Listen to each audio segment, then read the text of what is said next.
Pessoal, esse vídeo que o Maurício vai postar foi publicado e eu recebi muitas marcações e muita gente me mandou esse vídeo no direct pedindo para que eu ajudasse esse rapaz. Eu, particularmente, não tenho ideia. Eu, particularmente, não tenho ideia como ajudar. E eu queria perguntar pro Muzi se, quando o indivíduo chega numa situação dessa, muito triste, se existe uma forma de operar e se isso pode gerar algum tipo de risco à vida da pessoa. Peraí, já vou colocar pra galera.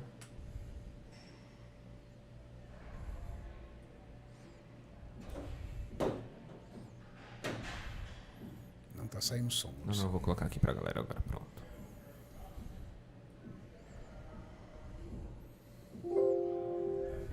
Alô, minha gente, esse aqui vocês conhecem já, né? É nosso amigo e irmão aqui, Arlindo. O Arlindo Anomalia, tudo bom, Arlindo? Olha pra aqui pra câmera, meu filho. É porque ele tem que tomar umas 4. Hoje é dia da eleição. Pode abaixar um pouco. Ele já voltou aqui em Olinda e tá tomando aí, ó, tremenda cerveja boêmia aí. Pessoal, tem um apelo aqui pra fazer a vocês aqui, do nosso amigo Arlindo aqui, certo? Compartilhem esse vídeo. Ele tá querendo que chegue alguém aí, esse vídeo aí, para que ele possa fazer a cirurgia dele, né? Como vocês sabem, esses músculos dele aí é resultado de produtos químicos, né? E ele convive com isso aí eu acho que há mais de 20 anos, né?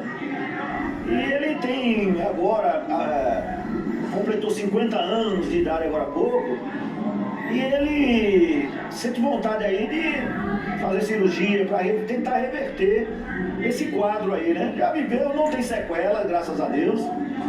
Mas se vocês puderem ajudar compartilhando aí pro nosso amigo Arlindo, que a gente dá melhor qualidade, uma operação para ele aí, tá? Fazer um compartilhamento aí, para que isso chegue aí na mídia e que possa chegar algum médico, cirurgião, que queira pegar o caso aí dele aí. Ele tem vontade de reverter isso aí, né? A idade tá chegando, ele hoje em dia não tem a mesma cabeça de antigamente, né? Ele reconhece que foi um negócio, uma iniciativa aí um pouco errada dele aí, um pouco não, muito errada. É uma coisa que ele se arrepende muito de ter feito, não na época, mas agora. Então, vamos fazer esse apelo aí, tá? Para que o vídeo do nosso amigo Arlindo aí possa chegar aí em algum médico ou no setor da mídia nacional que possa facilitar uma cirurgia para ele aí. Tá ok, pessoal? Arlindo, um abraço aí pros seus fãs. O Arlindo aí, apesar dessa atitude dele aí, é um cara que conquistou muitos fãs por todo o Brasil. É um cara que apareceu em toda a mídia brasileira aí, tá? E Arlindo é uma pessoa joia, uma pessoa excelente aqui. Nosso irmão aqui, Arlindo Anomalia. Um abraço aí, pessoal, Arlindo. Muito obrigado. Tive alguma cirurgia para ter para mim. Porque quando o cara é novo, a pessoa pensa tudo, né? E hoje eu estou com 50 anos, eu não sei o dia hoje, de hoje para amanhã. Certo, Eu Arlindo. estou pedindo, quer dizer, uma ajuda. Ele não ia me operar não, tá? Eu estou pedindo ajuda através dos outros que me deu conselho. Aí eu peço a vocês, se vocês puderem fazer por mim, e Deus abençoe vocês todinho. Ok, esse é o amigo e irmão, como vocês veem, uma pessoa simples, uma pessoa pacata aí, certo? Um cara sem maldade. E estamos aguardando aí o compartilhamento aí desse vídeo aí, para ver se nós possamos aí, para que nós possamos ajudar o nosso amigo Arlindo, tá ok? Um grande abraço para todos aí. Obrigado. Bom, esse rapaz, ele é conhecido na internet.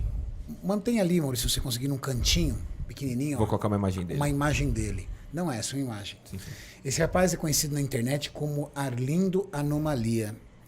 E ele geralmente é muito utilizado em memes, em brincadeiras, porque ele realmente tem um físico bizarro. E muitas vezes, não estou dizendo necessariamente dele. É ele aí? Ele. Tá. muitas vezes eles chegam a aplicar óleo de cozinha no braço.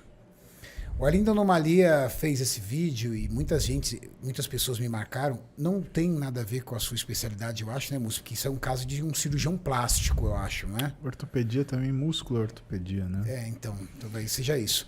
A minha pergunta é, essa anomalia dele, essa deformidade dele, é passível de uma cirurgia? Ele tem risco de vida? Até onde ele pode correr severos riscos? Ou, pelo menos, quais seriam as sequelas se ele retirasse toda esse tecido aí, que eu não sei nem que nome daria. Que nome daria para esse tipo de tecido? Na verdade, é o próprio músculo, né? Mas ele foi inchado, ele foi inflado como se fosse um balão, né? Com óleos, com líquidos, enfim, que fazem que a questão inabsorvível desses líquidos, ele produz esse efeito massa, que é o que nós chamamos. E medicina a gente chama de deformidade mesmo, né? Quando tem uma coisa fora do normal, a gente costuma chamar dessa forma. Agora, sabe, Renato, parar um pouquinho, eu vou te falar da minha profissão. A medicina, ela não tem a ver com a técnica que você faz as coisas. Isso daí, tratável, sim. Tá? Isso daí dá para você Pode ir trocando as fotos, Maurício, enquanto o doutor vai falando. Evidentemente que vai ter uma sequela, vai ter cicatriz, pode ter perda de função. Então, ele pode ter uma perda de movimento, dependendo da forma que for retirado. E pode ser que não tenha... Porque isso não vai ser desinflado e retomar a situação inicial, tá? Não dá para murchar isso e achar que ele vai ter um bíceps normal. Não. Isso daí não... Esse líquido está entre as fibras. E a fibrose na área de contato desse líquido, né? Então tem tecido morto e tem tecido cicatricial em volta desse líquido. A gente não sabe se isso é uma loja só, a gente não sabe se são vários sítios, portanto pode ser que retire-se grande parte do músculo dele ao longo do tratamento disso. Mas isso, Renato, é a parte técnica da medicina. Para mim é a menor parte. A parte técnica a gente estuda, resolve, a gente senta numa junta médica. E todo esse tecido, doutor, ele sofre, ele recebe oxigenação ou aí ele corre o risco de ter tecido morto? Porque se tiver tecido morto aí, pode apodrecer. Tem tecido fibrosado aí, morto, né? Necrosado, pode ser que tenha alguma necrose, mas assim, é coisa pequena, senão ele teria sintoma, né? Mas basicamente é fibrose, como se fosse uma grande cicatriz.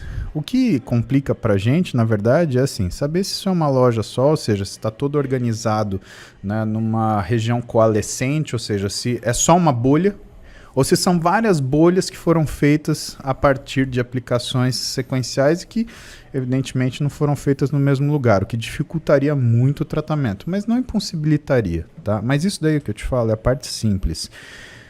Medicina não é só sobre como você tratar a doença. A parte mais importante da medicina é sobre o paciente. A gente não trata a doença, a gente trata o paciente. E o que você está vendo aí é um sujeito que muita gente trata assim, isso é culpa dele, ele que fez, ele que procurou. A gente não fala isso para a doença. Por quê? A doença, ela em si, ela já traz um sofrimento que já é uma carga pesada. Nessa hora, né, você entende qual a função principal do médico quando ele dá a confiança, segurança, acalento, e quando ele se compadece daquela situação para ele se esforçar e resolver o máximo possível. O que me preocupa é a forma que o Arlindo pensa é compartilhado por uma série de pessoas que não são o Arlindo. É sobre isso depois que eu queria entrar com vocês. Dismorfia, Muzi? É uma forma de dismorfia, mas na verdade, né, o que você tem? Você tem uma incompreensão do que é o fisiculturismo, né? Provavelmente ele olhava para o sujeito musculoso e falava assim, ele é um sujeito grande, né? E na verdade, isso que você está vendo é a interpretação dele quando ele via um Ronnie Coleman, quando ele via não sei, Jay Cutler, de repente, né? Pela idade dele, ele deve seguir os caras mais antigos, né? E aí, o que você começa a ter que pensar? né? A forma que as pessoas interpretam o que a gente faz. E isso é uma coisa importante porque as escolhas que nós fazemos para hoje são as mesmas escolhas que nós vamos ter que conviver daqui anos. E os anos vêm, né? Eu vou te contar de um amigo meu que tinha... Ele tem, na realidade, ele trata de transtorno maníaco depressivo, famoso bipolar. O que ele falava para mim? Ele falava, Paulo, é uma delícia ficar em mania. Você fica ativo, você acorda cedo, você treina, você faz sua vida, trabalha que nem um monstro. Só que a hora que a depressão vem, você se comprometeu com um monte de coisa quando você estava lá animado, feliz, maníaco. Só que quando você tem que pagar aquilo que você se comprometeu, né, profissionalmente, em relação a tudo que você possa imaginar, eu estava deprimido. E aí? Aí eu vivi um inferno. Porque mesmo que se eu tivesse na fase de mania, já seria difícil para dar conta do número e da quantidade de coisas que eu me comprometi para fazer. Deprimido, então, me dava vontade de me matar. O que eu estou te falando? Eu estou te falando que muitas escolhas são tomadas nessa área do fitness por uma falta de compreensão do que é o atleta, o que é ser atleta. E a partir daquilo que é o conceito visual simplista, para muita gente, inclusive, que tem formação, que tem escolaridade, profissionais, você acha que o fisiculturismo é um problema de tamanho. O sujeito é grande, o sujeito não é. E o que eu vejo de ruim é que muitas vezes a mídia mainstream, ou seja, o que a gente tem hoje de reportagens, de TVs, revistas, elas pegam esses exemplos ou para ridicularizar o fisiculturismo. Ele já foi várias vezes na TV e ele é chamado de fisiculturista. Então, ele já foi levado na TV como se fosse um personagem de circo. Sim, eles foram para explorar a anomalia dele e ele entrou na TV com o nome fisiculturista. E a várias vezes. Várias vezes. Umas Não 10 só vezes, ele, pelo menos. não só ele, como outras pessoas que padecem do mesmo problema que ele. Eu lembro de um menino que tinha... como é que era o nome dele? Ele fazia um monte de vídeo... Um russo, não é? Tem esse russo, mas O tinha um russo menino é brasileiro. horroroso. Tinha um menino brasileiro. Rodrigo Ferraz. Isso, Rodrigo Ferraz. Rodrigo Ferraz. Põe esse daí, Maurício. Esse é um clássico do YouTube. E que Você conhece esse? Rodrigo Ferraz, também igual a ele? De Curitiba. É o do trapézio, né? É o O do trapézio. pegador. Ele era o pegador, cara. Ele era o quê? O pegador. O que é pegador? Ele pegava todas as mulheres.